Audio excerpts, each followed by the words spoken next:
శ్రీమాత్రే నమః. మమతా బెనర్జీ ఈ వ్యక్తి పరిచయానికి పెద్దగా స్పీచ్ అవసరం లేదు. బెంగాల్ ముఖ్యమంత్రిగా ఒక రక్కసి రాకాసి పాలనను బెంగాల్ ప్రజలకు చవి చూపించిన వ్యక్తి. అంత రాక్కసి పాలన అన్నప్పుడు మార్చొచ్చు కదా అంటే ఇతర రాష్ట్రాల్లాగా అంత ఈజీగా మార్చే టైప్ కాదు బెంగాల్. బెంగాలే ఎందుకంత ముఖ్యం? మిగిలిన రాష్ట్రాల్లో కూడా వేరే గవర్నమెంట్స్ ఉన్నాయి కదా అంటే బెంగాల్ మన సాంస్కృతిక రాజధాని. సనాతన ధర్మ పునరుద్ధరణకు బాటలు వేసే భక్తి చైతన్యానికి, స్వాతంత్ర సమరానికి పుట్టినిల్లు. శ్రీ రామకృష్ణ పరమహంస, చైతన్య మహాప్రభు, శ్రీ స్వామి వివేకానంద వంటి మహాయోగులు, సుభాష్ చంద్రబోస్, అరబిందో వంటి యోధులు, రవీంద్రనాథ్ ఠాగూర్, బంకించంద్ర చటోపాధ్యాయ వంటి మహాకవులకు పుట్టినిల్లు ఆ గడ్డ. అటువంటి దగ్గర అసలు హిందుత్వం అంటేనే తప్పని, జై శ్రీరామ్ అంటే జైల్లో పెట్టేంత ఘోరాలు జరుగుతున్నాయి అంటే మనం ఊహించగలమా? స్వాతంత్రం వచ్చిన దగ్గర నుంచి ఇప్పటి వరకు కూడా బెంగాల్ ఒక్క రోజు కూడా ఒక మంచి పాలనను చవి చూసిందే లేదు. కొన్నాళ్లుగా లెఫ్ట్, ఆ ముందు కాంగ్రెస్, అటు తర్వాత టీఎంసీ మొత్తం రాష్ట్రాన్ని సర్వనాశనం చేశాయి అంటే ఆశ్చర్యం లేదు. దీని గురించి పూర్తిగా తెలుసుకోవాలంటే ఈ వీడియో పూర్తిగా చూసి తీరాల్సిందే. 2021లో ఎలక్షన్స్ అప్పుడు ప్రజలకు మమతా బెనర్జీ మీద కోపం ఉన్నా ఖచ్చితంగా వాళ్ళ గవర్నమెంట్ ని మార్చి తీరుతారు అని అనుకున్నారు.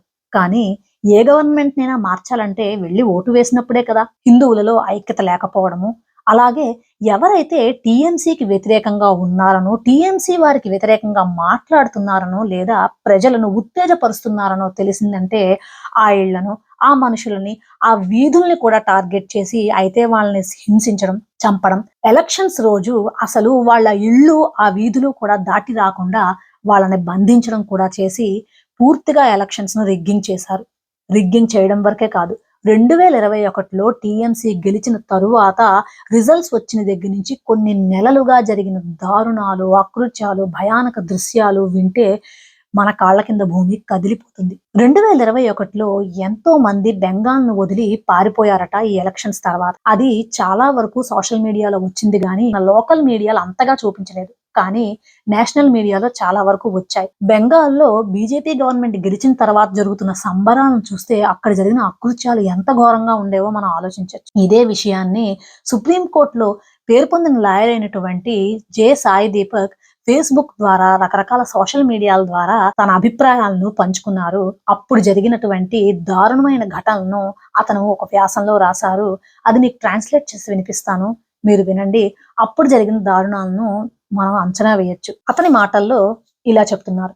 ఇప్పుడే నాకు నూపూర్ నుంచి కాల్ వచ్చింది. నూపూర్ అంటే ఈమె ఆప్ ఇండియా అనే ఒక పత్రిక ద్వారా బెంగాల్లో జరిగిన దారుణాలను, వారి యొక్క టెస్టిమోనీలను ఎంతో డాక్యుమెంట్ చేసి ఉంచారు. ఈమె వారి కోసం కోర్టుల్లో కూడా పోరాడారు. ఈమెను గురించి ఇతను చెప్తున్నారు.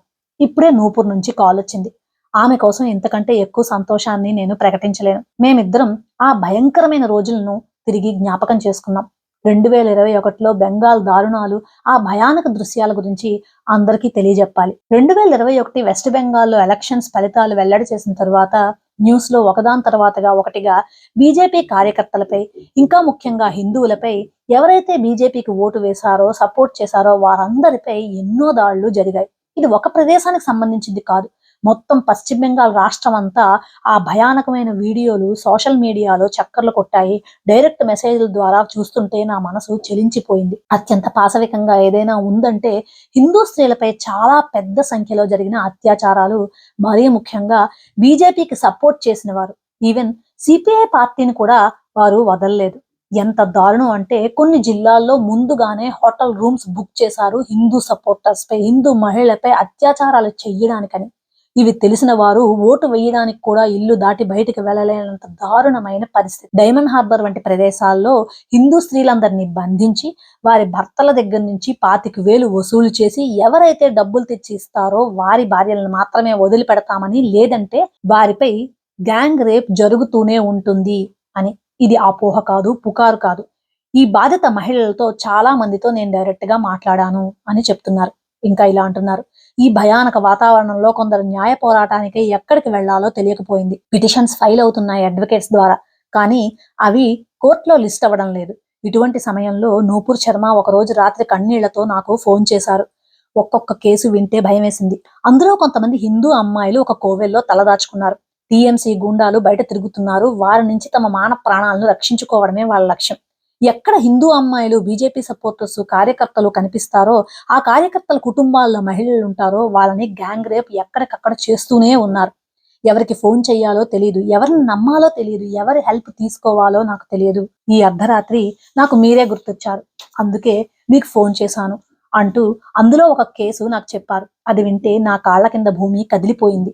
భయంకరమైన ఆ కేసు ఏంటంటే, ఒక అమ్మాయిని తన తల్లిదండ్రుల ముందే గ్యాంగ్ రేప్ చేశారు. ఇంత జరిగాక కూడా ఆ అమ్మాయి శక్తిని ధైర్యాన్ని కూడా తీసుకుని నేషనల్ మహిళా కమిషన్ కు కంప్లైంట్ చేయాలనుకుంది. ఈ విషయం తెలిసిన టీఎంసీ గుండాలు మళ్ళీ వచ్చి ఆమె కుటుంబాన్ని బెదిరించి తల్లిదండ్రుల ముందే మళ్ళీ మళ్ళీ గ్యాంగ్ రేప్ చేశారు.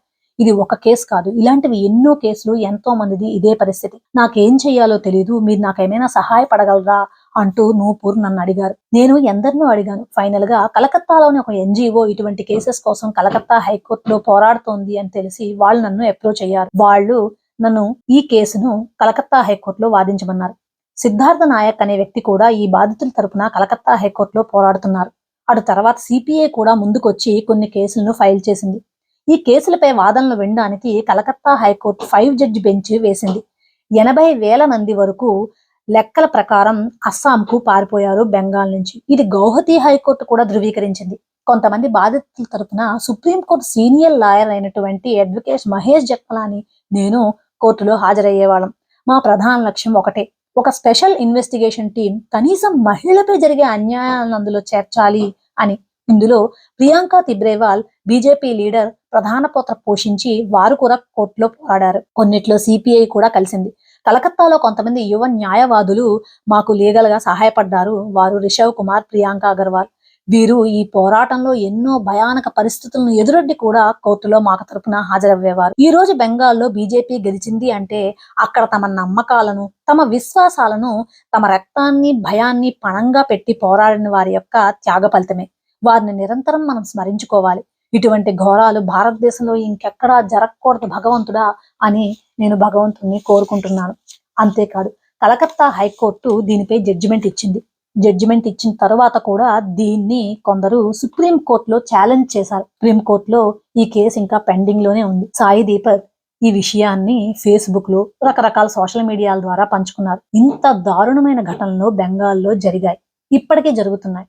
ఇప్పుడు కూడా ముఖ్యమంత్రి అభ్యర్థిగా అనుకుంటున్నటువంటి సువేందు అధికారి వారి యొక్క పియ్యని కూడా చంపేశారు. ఇంత దారుణాలు జరుగుతున్న బెంగాల్ గురించి మనకేంటి, మన రాష్ట్రం కాదు కదా అని అనుకుంటే మనం పప్పులో కాలేసినట్టే. అక్కడ ఈ పరిస్థితి రావడానికి కారణం, ఇటువంటి దారుణమైన ఘటనలు జరగడానికి కారణం హిందువుల్లో ఐక్యత లేకపోవడం. కేవలం హిందువుల మీద జరిగిందా అంటే, మంచిగా ఉండేవారు, మంచి కావాలనుకునేవారు, అభివృద్ధి కోరుకునేవారు వేరే మతస్థుల్లో ఉన్నా వారు కూడా బీజేపీకి సపోర్ట్ చేసి ఓటు వేస్తే వారిపై కూడా ఇటువంటి అకృత్యాలు జరిగాయి. అయితే బీజేపీ లీడర్ అయినటువంటి మహాభారతంలో ద్రౌపది పాత్ర వేశారు కదా రూపా గంగూలీ, ఆమె బీజేపీ లీడర్.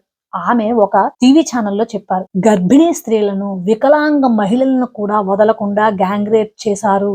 వీరు కేవలం హిందువులనే కాదు, ఎవరైతే వారికి వ్యతిరేకంగా ఉన్నారో వారందరి పరిస్థితి ఇదే. ఇది బెంగాల్లో తృణమూల్ కాంగ్రెస్ గూండాలు చేసినటువంటి ఘోరాలు అంటూ. ఈ ఘోరాలు ఒక పార్టీ చేసిందనో లేకపోతే ఒకరు చేశారనో కాదు.